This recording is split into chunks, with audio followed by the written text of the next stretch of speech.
Yes guys, welcome back to another video. Welcome to the George Benson Football Channel, episode 1 of a let me get my hands in the camera, 7-part series, Rebuilding Chelsea.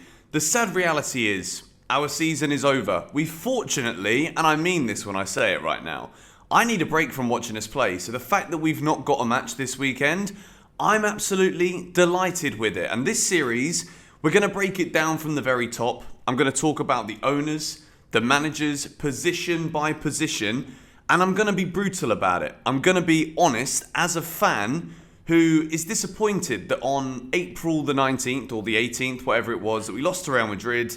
Our season is done. Our season is finished, and not only are the results embarrassing for Chelsea, the performances are embarrassing, and a lot of the off-the-field things that we hear and see are also embarrassing. So in this series, 7 episodes long, we're going to break it down. I'm going to go through everything, and I would love to hear what you guys have to say in the comments down below with your analysis of where it's all gone wrong for Chelsea Football Club. And of course, as fans, we don't want to sit here and accept this. We believe that the glory days aren't over.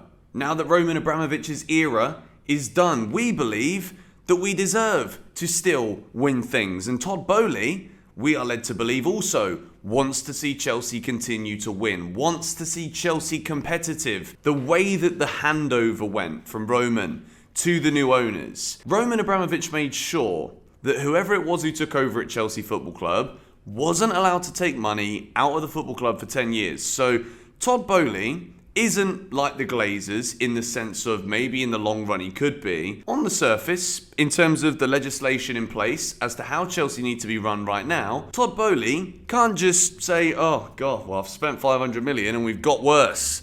Oh dear. He can't just be like, all right, well, just gonna take a bit of cash out and hope for the best and yeah, good luck next season. Todd Boehly can't do that. Todd Boehly has been forced to invest in the team. He's been forced to spend money outside of the first 11 in order to ensure that Chelsea can remain competitive. And as much as it's Todd Boehly, when we look at all of the surface layer stuff that we've seen this season, yes, he doesn't have a background in European sport. Yes, he doesn't even have a football or, in the American terms, soccer background. So when you look at that, you could say maybe Todd Boehly isn't the right guy. But the problem that I have at the moment with a lot of the opinions, and I'm going to get into the issues I have with the owners in a minute, but one thing that I do think is slightly shallow from a Chelsea fan perspective is people look at the Roman Abramovich era, and because it has a distinct beginning and a distinct ending, we are able to judge it with singular words. We are able to look at that period of time and deem it a success. And also, because of the way the human mind works, we are then led to compare the Abramovich era to the Boley era, which in the last year, or less than 365 days, it quite clearly isn't deemable as a success the way that the Roman Abramovich era was. So immediately, as we're looking at two different polar opposites of what we consider to be our Chelsea or not our Chelsea, successful, not successful, it's very easy to draw the conclusion that Todd Boehly is a dreadful owner. He is the wrong man. We are going to be a failure forever. There will be a period in history where we can also look at the Boley era with a distinct beginning and a distinct ending. Unlike Roman Abramovich, where what we saw when Roman took over was Chelsea immediately go up, what we've seen with Boley is Chelsea go down. And again, in Boley's favour here, we're getting into the things I don't like that need to be rebuilt in a minute. In Boley's favour, when Abramovich took over, again, I'm doing the comparisons now because I'm trying to break this down here. I'm trying to see, is it really all Boley's fault? Or, as we'll find out in the next few episodes, managers, players, everything. It's all been a bit of a shambles. But what we need to see, and what Todd Boehly we haven't seen so far, is what Abramovich had the opportunity to do, which was come in and be the first guy to spend the money. Be the first guy to come in one summer and be like, right, we need all of this. There you go. You're rich now. Do what you want with this cash and we're going to back you. Now the Premier League is full of it. Now Newcastle are the richest club in the Premier League. We weren't saying that in 2003 when Chelsea went out and bought Juan Sebastian Veron, Adrian Mutu, two failures of transfers, which again, also, there were some bad dealings from Abramovich in his time as owner. Bad transfers, bad managers, insensitive appointments such as your Rafa Benitez's. Todd Boehly, I think there is still an element in my head where, as much as all of the things I've just said, saying, well, maybe he's not a football guy, maybe he's not, a European sport guy, I still think that there is a lot of salvageability from this, which is why I'm doing this series, because Chelsea may have had an awful 11 months since Boley came in, but it is savable. There is a lot of talented footballers at this football club, and when we talk about managers in the next episode, there are some really good managers that want the Chelsea job, that Chelsea are interviewing for the job. So to move forward, I don't think, like some people have this weird take, that Boley wants us to fail. Boley's come in, spent all this money and is absolutely loving this. If you genuinely think that, I really don't understand why, and just let me know why in the comments.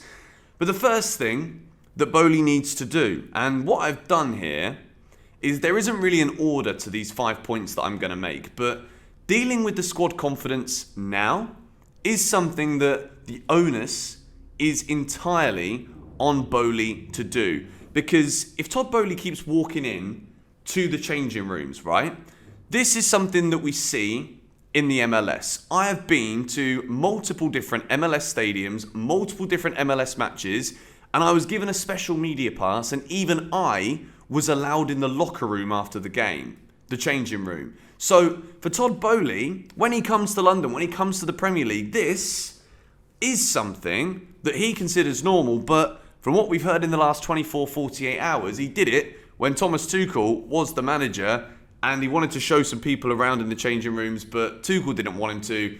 One game later, Tuchel's fired. We don't know the ins and outs of that story, but going into the changing room after a loss, going in after a win, this could be considered a good thing from Boley, in the sense of he's hands-on. He wants to be front and face, which with Abramovich towards the end, he wasn't allowed to, so it was hard for that. But I think one of the things that made Abramovich so successfully elusive, in a way where, there was an aura about his presence because he wasn't there very often. He wasn't doing it after every game. There wasn't hour-long talks from the owner after every game. And I think when things aren't going well, and you've got the big boss dog in your face every 5 minutes, it doesn't help confidence. There isn't anything that Boley's going to come in there and do when he's potentially barking at the players that is going to make them perform better. It's not going to improve the confidence immediately, and I think in order for him to do better, there could well be a more element of elusiveness about his presence. And it's a tough one because we don't really know how those conversations go, but I'm not entirely sure it's all helpful. The second point that Boley needs to fix here, who stays and who goes? And that is going to be what this series basically culminates with. We're going to get rid of nearly half of this Chelsea squad, because that's what I genuinely think needs to happen.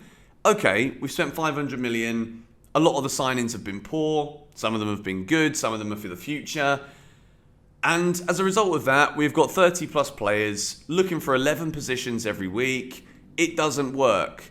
Now, in order for Chelsea to be competitive, yes, the more players you've got to choose from, you'd like to think if you're hiring and firing managers every 5 minutes, then it may give you a better chance to pick the right team every game. Absolutely not. There needs to be a massive clear out here at Chelsea, and the amount of players that need to go is significantly more than the amount of players that we can expect to come in. That is 100% fact. I also think because he spent as much money as he did, it's not just Boley obviously, but because the new ownership spent that much money, it is so easy for absolutely everything to look as though Chelsea are simply destined to be a long-term failure. At the moment, we've got to judge what we've seen. And the playing personnel that we've brought in, as we move on to point number 3, one of those transfer windows was without the new sporting department that we've brought in at Chelsea Football Club under this new ownership, and one of the windows was not. So in order to get the best out of these Christopher Vivels, Lawrence Stewart, Paul Winstanley, in order to get the most out of these people, you need to be organised. Todd Boehly needs to take the executive role here of making sure that all of these bright sparks, all of these big football brains that he's brought into the club, they need to be organised. We need to have a strategy in place. And it might not come from Boley's brain. It might come from those members of the new sporting department. But in order for Chelsea to be a success, every single one of those people within that team, and we're not even talking about the players here, every member of that sporting department needs to be on the same page. And all of those sign-offs come from the owners. They come from the owners, and that is the only way that Chelsea will be able to organise ourselves out of this negative situation and channel it into something with a more positive outcome and solutions. Because right now, game by game, sacking Tuchel didn't work, sacking Potter didn't work, hiring Lampard didn't work. So at some stage or another, all of this erratic hiring, trying to appease fans with PR stunts that last 8 minutes, it's all got to stop.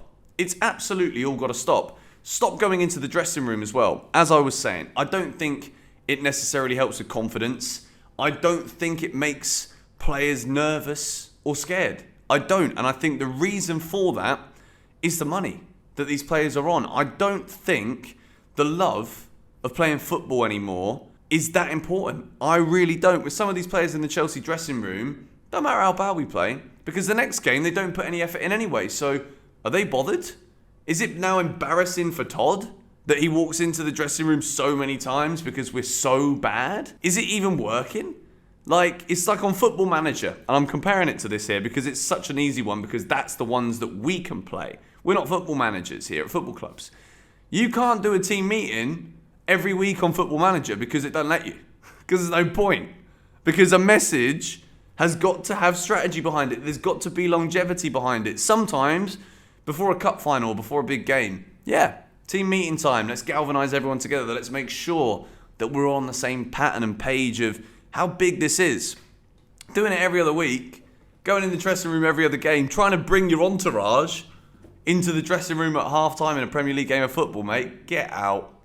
Get in the bin. This is a high-level sport. This is entertainment, but it goes deeper than that. It goes beyond that. And the final point is to be clinical and thorough with the decisions, which we spent a couple of minutes at the start here talking about why we shouldn't be potentially too heavily judgmental negatively on these owners. The fact of the matter is, the meat and potatoes of this whole thing is that in this first year, there have been awful decisions scattered all over Chelsea Football Club, which has led me to even be stood in April thinking, well, 7-part series on how to rebuild the shambles that is our football club is the content I'm going to make on my Chelsea YouTube channel. We're not talking about potential FA Cup semi-finals. We're not talking about European progress. We're talking about humbling, this is where we're at, defeats against Real Madrid. And as well as that, in terms of being clinical with the next decisions that we make, the big one will be the one we discuss in the next episode. Who will that next manager be? And we've used words in this video like embarrassment. These are all ego things. And I think that could be the sticking point with this new owner. Is his ego, or can he swallow that pride and ego a little bit? And from what we've seen so far, when you're trying to get involved too much, when you're trying to go in the dressing room and not treating this sport and the people within it, your likes of Tuchel, with the respect they deserve, is this just one big melting pot of potential embarrassments waiting to happen? So, as we can see in point number 3 here, organise that new sporting department, swallow a bit of ego, let them do the running of the show. You are just the bank, mate. That's what I think about it, you know? And be more elusive. Take a bit more of the Roman approach, whether he wanted it to be that way by the end or not. It worked. It really, really worked.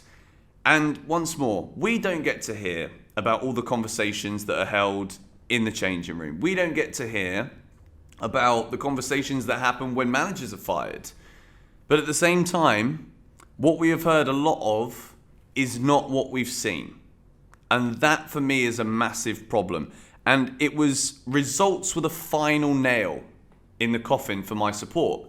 Because I've been very, very careful to not slate the owners too much too soon. Because it does sometimes take time for a whole new group of people working at the football club to work, to get it, to make everything fit. And I bided my time, but having seen the lack of integrity with a lot of decisions this season, the recruitment for players, some of them are absolutely shocking and shoddy. Results then mean nothing come the mid of April. Something's got to change, and I just hope that it's not ego that means that Chelsea will continue to suffer due to the decisions of the owners. So, going to wrap this episode of Rebuilding Chelsea up here. I think this list is very important. I think regardless of who stays and who goes, everything that we wrote down here is massively in need of a shift and an improvement from Boehly. And it's pivotal for the future success of our Chelsea. If you enjoyed this episode, hit the like button. Please let me know your thoughts on these new owners in the comments down below. I've tried to steer away from some of the very shallow, small talk, I guess, of like your 4-4-3 comments. Yeah, that we've heard it all season long. Little jokes here and there to make Boley look like an idiot. I don't think he's an idiot. I think he's got work to do, but I'm not going to go down that path because there's more to it than that. But anyway, let me know what you think. See you in the next episode tomorrow. We're talking managers. Come on, you Blues.